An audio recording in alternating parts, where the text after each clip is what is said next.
Selam aleikum. A lejohet thënia a ma jep izën? Aleikum salam rahmetullah. Iza prej Zotit. Fjala jo a ma jep izën, po a m'jep izën. Është për qëllim a m'jep leje. Kjo është një sinonim, një shprehje që përdoret kur një person shkon mysafir dikun, edhe i Zoti i shtëpisë i bën hizmet, e respekton, bën muhabet me ta, dhe kur vjen koha për me uqu mysafiri me shku në shtëpitë vet, i thot Zotit të shtëpisë, a m'jep izën? Domethënë a m'jep leje, po du më uqu.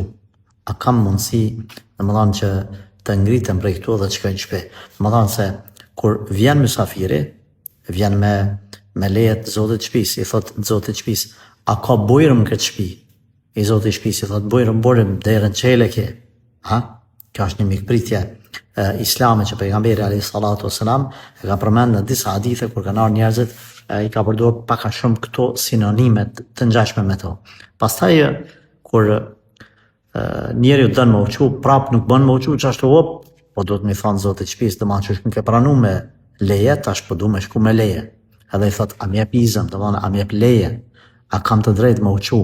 Edhe me një farë forme respekton Zotin e shtëpisë, po edhe nga ana tjetër i Zoti i shtëpisë i thot prit për shembull 1 minutë, qohet e kqyr rrugën, është në rregull rruga, domethënë mos ka diçka që s'bën me pa mysafiri gjatë daljes në korridor ose në bar, nëse çdo sen është në rregull, pastaj i thot iza prej Zotit, domethënë ke lejen time. Kjo është një kulturë, traditë që na në popullin tonë e kemi dhe këshilloj që me mbajt, edhe pse fjalët nuk është patjetër ja këtë fjalë s'ka, por është një fjalë e mirë që duhet me pas parasysh, pra ka hyrë në kulturën tonë dhe duhet të respektohet ato traditat pasaj që shkojnë njerëzit edhe jetojnë, rrinë të mysafiri, sikur sa ata kollerat, ata rrugaqat që s'din as me shku, as nuk din me i priti Zoti i shtëpisë.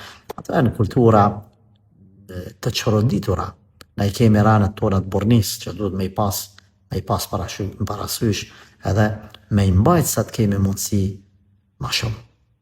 Zoti na forcoft dhe na rujt dhe na bekoft izën.